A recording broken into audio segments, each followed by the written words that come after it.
Hi, and welcome to this video on solving the procurement data dilemma. This video is part of a series linked to research on the role of data in procurement by Hicks Solutions.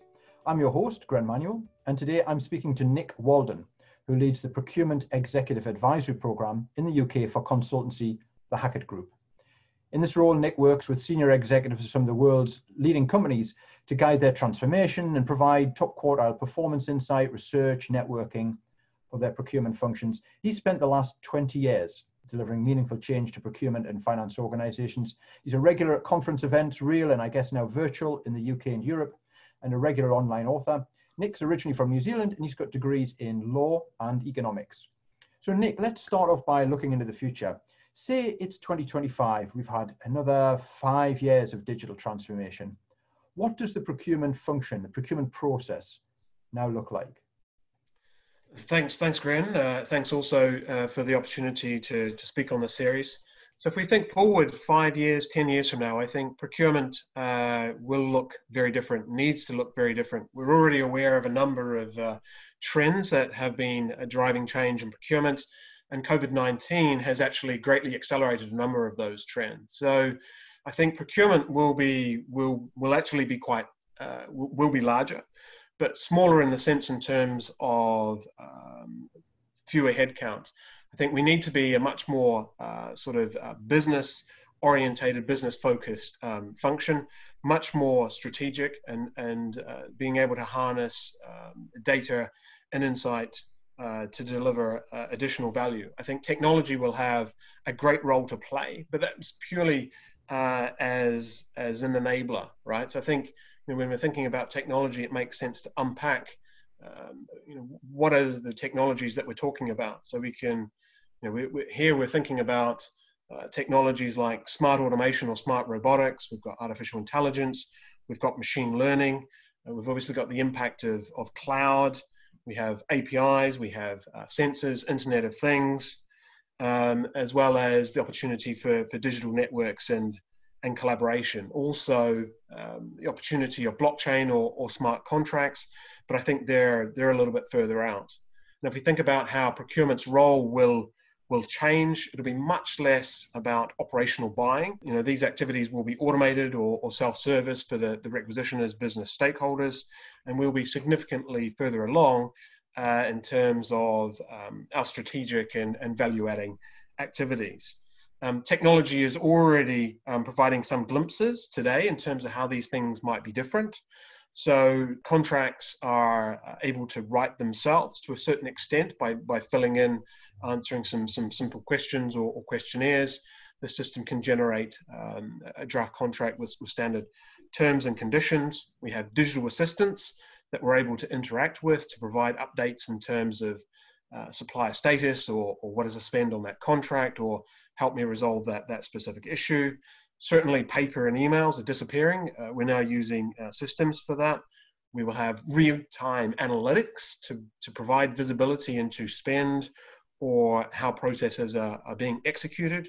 So if we have that real-time visibility and something is stuck, or we're not using an approved supplier or preferred contract even, then we can intervene and redirect that spend ahead of it even being committed. We're also on the cusp of having real-time intelligence and risk insights. Now, something else that I've seen is even sourcing and negotiation bots, right? So if we think about low value or low risk spend, these bots are actually able to interact and negotiate in a simple way with suppliers to deliver value. It sounds an incredibly technology-driven function. Does this mean procurement executives are going to become IT specialists? The procurement department, is it going to become part of IT? I actually disagree with that. I don't believe that'll be the case at all. Without a doubt, we will need some technology subject matter experts, some people who are able to see the opportunity, so they understand the technologies, they understand how procurement works, and they're able to translate the technology to the solutions to add value for procurement. But for the most part, we need to see technology as that enabler, right? How we can actually use it to add more value and to support that much more strategic driven role. you know, I look at it as, the best technology is actually something that we consume seamlessly, and we don't actually need to know how to use it. But if we think about technology today, we're pointing and clicking or typing on the keyboard when we're only really starting to interact with technology using our voice and other methods and on our phone and so on. So we're really only starting a period of significant change here. That's my own thoughts. So we have another interview in this series where I interviewed Professor Richard Wilding of Cranfield, and we talked there about procurement in an Industry 4.0 context, which is an incredibly data-rich environment. I'm wondering, like, for the procurement department of 2025, what kind of data do they need to be collecting, and how are they using it in different ways?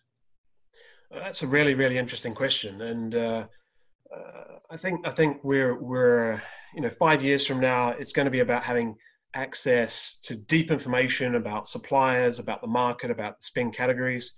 We want to be able to access that information from our fingertips via a digital platform, and that information needs to be up to date, almost updated on a real-time basis.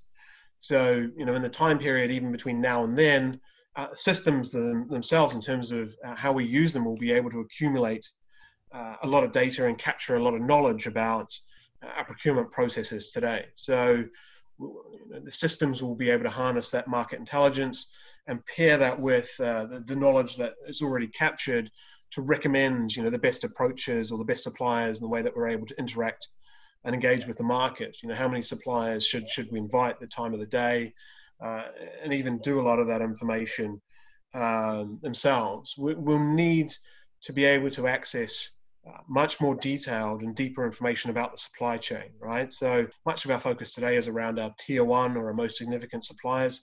We need to think about how we can access and harness that information to go to lower levels, the suppliers to our suppliers. Think about those tier two or tier three suppliers, and there's a lot of opportunity there in terms of new forms of market intelligence, risk information, diversity information.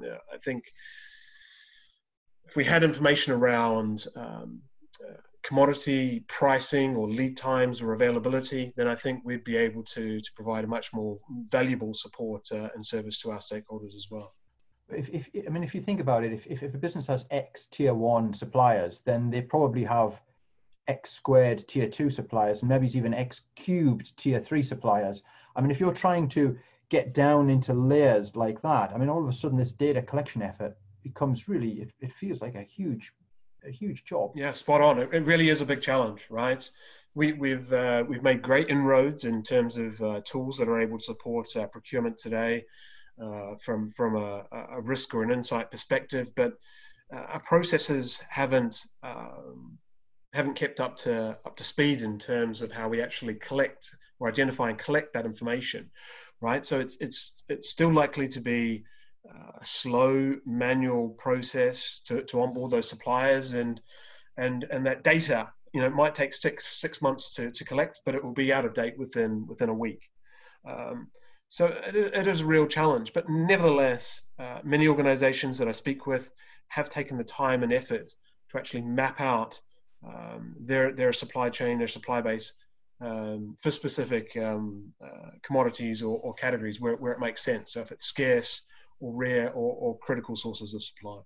Yeah, or things which are politically sensitive. I know like a lot of large companies are tracking, say, palm oil, right down almost to the individual plantation. Well, they're tracking it down to the individual plantation level. But if getting information out of tier two and tier three suppliers is so difficult, does that mean you've just got to get more information out of the tier one information that you've actually got? Well, yes and no. So to a certain extent, we will just need to update our approaches to RFPs and supplier onboarding, standard questionnaires, to actually include these requests for this sort of information. So who are your suppliers of suppliers? What is the information around sustainability or diversity? Other questions around some of the practices that your tier two suppliers might be adopting. So we need to do that. In terms of if we've got regular QBRs, quarterly business reviews, or relationship review meetings, we need to spend the time to coach and train our team members about the best way to actually ask these questions to collect that information, right? But increasingly, when we are running tenders, bids, RFPs, customers are asking us for this information, right? So this is clearly the direction of travel. So we need to be thinking about, how we update our practices to actually collect this information. So procurement teams have clearly been boosted in status by the, sometimes heroic efforts they've made over the last months to keep the businesses going. Do you think this change of status is permanent? I really hope it is.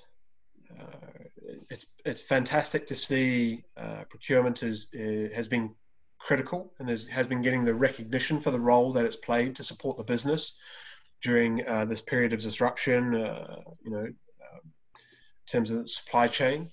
Procurement's been part of these task forces and crisis response teams, but it's almost the case for that this position, having that seat at the table or playing that strategic role, is there for us to lose, right? So we need to continue to focus on playing that strategic role, making sure that we consistently deliver our core services, sourcing, contracting, deliver cost savings and so on.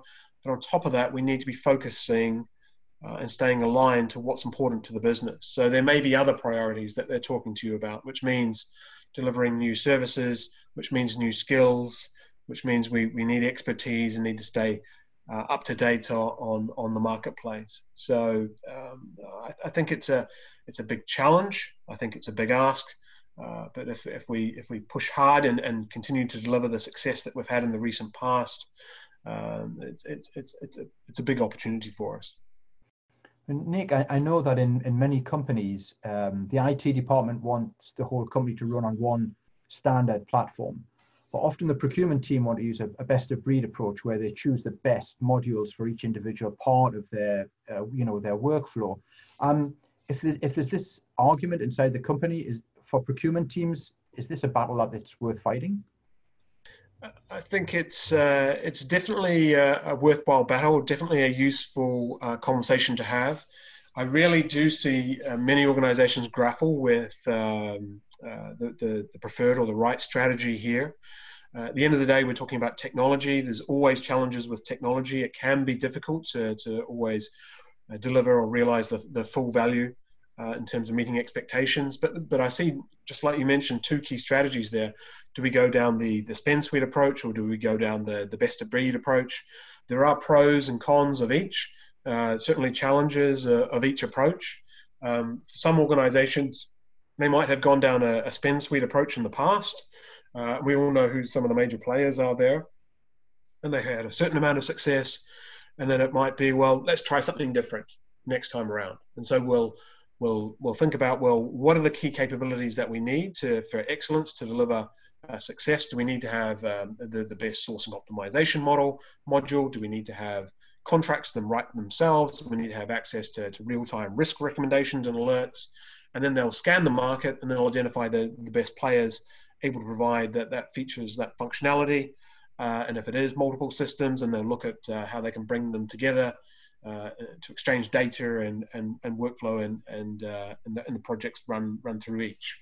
But it's really interesting. A number of organizations that I work with, are considering the spend suites. There's another tranche considering the best of breed approach.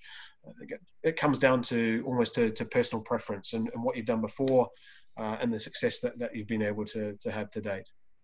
But if there is a debate within the company about what's the best way forward, given that the procurement department's status has been enhanced by the work during the pandemic, do you think they're in a better position to get what they think they need, what they want?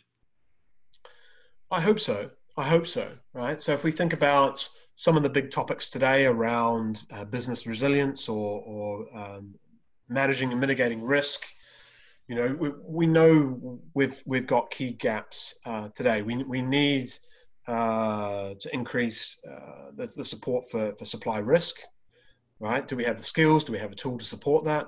If relationships are going to be quite key in terms of managing supply performance and the additional value that's on the table, do we have tools to support that? If we're able to make a clear business case aligned to the strategic role, aligned to the additional value that we can provide, and it's going to deliver productivities and savings for the supplier and for us, then I think there's a good possibility we can make the case to invest there. So Nic Walden of the Hackett Group, thanks very much for that. I think that's a very positive note for us to end on. Thank you very much for watching this video. I hope it's been thought-provoking. It's part of a series on data and procurement produced by Hicks Solutions. Look out for the other two. I discuss data culture, resilience, lots more with Peter Smith, formerly of Spend Matters, and also Professor Richard Wilding of Cranfield Business School. Thank you very much.